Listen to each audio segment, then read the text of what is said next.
Pace Ebene, selamat hari Minggu dan selamat memasuki masa Advent yang kedua bagi kita sekalian.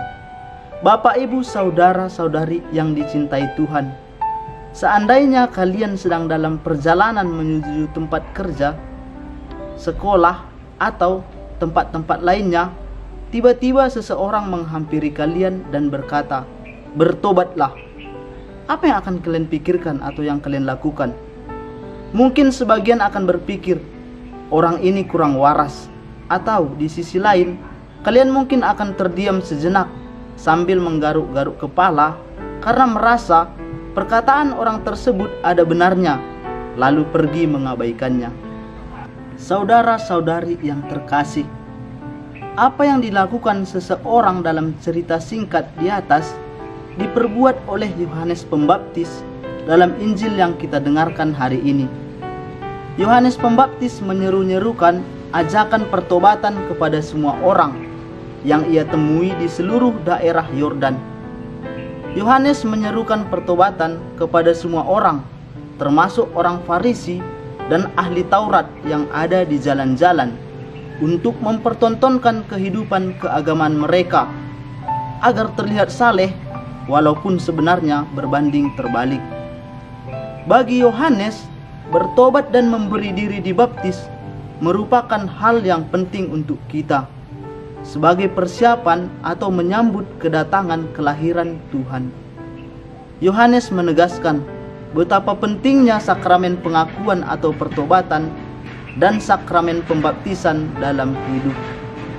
Sakramen pembaptisan merupakan pintu masuk bagi seseorang yang mau menjadi pengikut Kristus dan menjadi bagian dari gereja. Sedangkan sakramen pertobatan merupakan sebuah cara dan sikap hati kita untuk kembali kepada jalan yang benar setelah jatuh ke dalam dosa.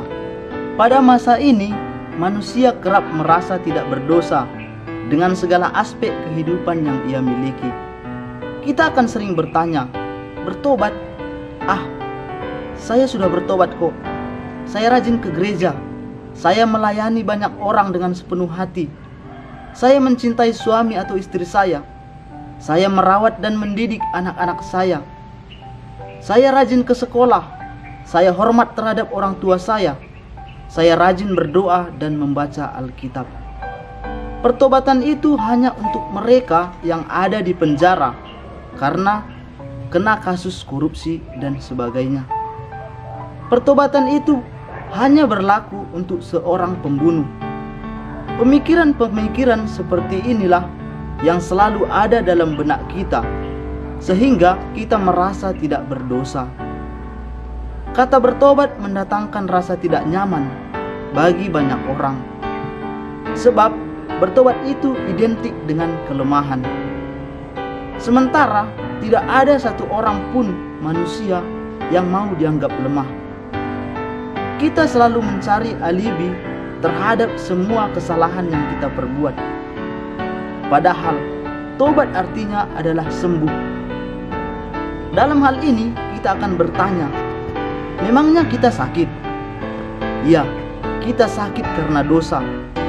Karena itu, Bapak, Ibu, saudara-saudari terkasih, pemazmur banyak mengidentikan kesalahan dan dosa sebagai suatu yang mendatangkan rasa sakit. Dan memang dosa itu membuat kita sakit. Dosa membuat kerusakan yang parah. Dia merusak hubungan kita dengan sesama kita. Dosa menghancurkan hubungan orang tua dan anak. Dosa juga membuat suami dan istri saling melukai. Dosa membuat hati seorang ayah hancur dan hati seorang anak terluka. Dosa mematikan banyak orang yang tidak bersalah. Dosa membuat kita berlari dari kebersamaan dan menghindar dari sesama. Dosa membuat kepala kita tertunduk. Dosa juga menusuk batin kita, merusak kemanusiaan kita.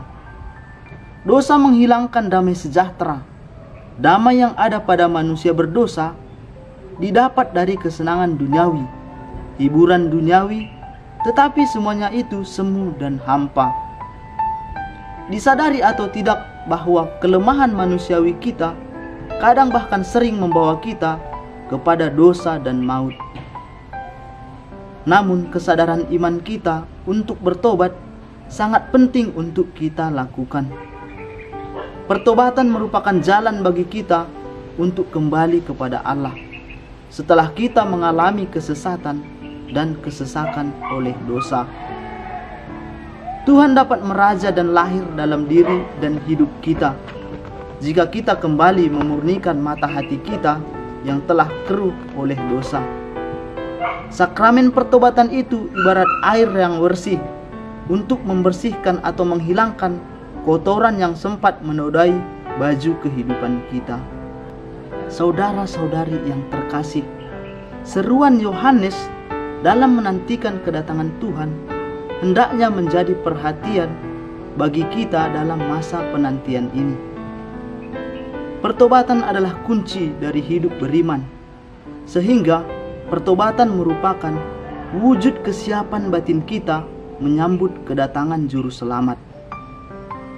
Wujud kesiapan kita dalam menantikan kedatangan Tuhan dapat juga kita lakukan dengan menyerukan kebenaran seperti yang dilakukan oleh Yohanes Pembaptis, bukan terjerumus dalam kesesatan-kesesatan duniawi. Mari para saudara-saudari, siapkanlah jalan hati kita bagi Tuhan. Setiap lembah hati harus ditimbun, yang berarti segala pikiran buruk akan sesama kita, curiga kepada orang lain harus kita timbun. Setiap gunung dan bukit harus kita ratakan. Maksudnya di sini sikap tinggi hati, merasa diri lebih baik dari orang lain, sepele terhadap orang lain juga harus kita ratakan. Bertobat berarti kita mengakui segala kelemahan kita di hadapan Tuhan dan mulai memperbaiki kelemahan-kelemahan kita dari hari ke hari.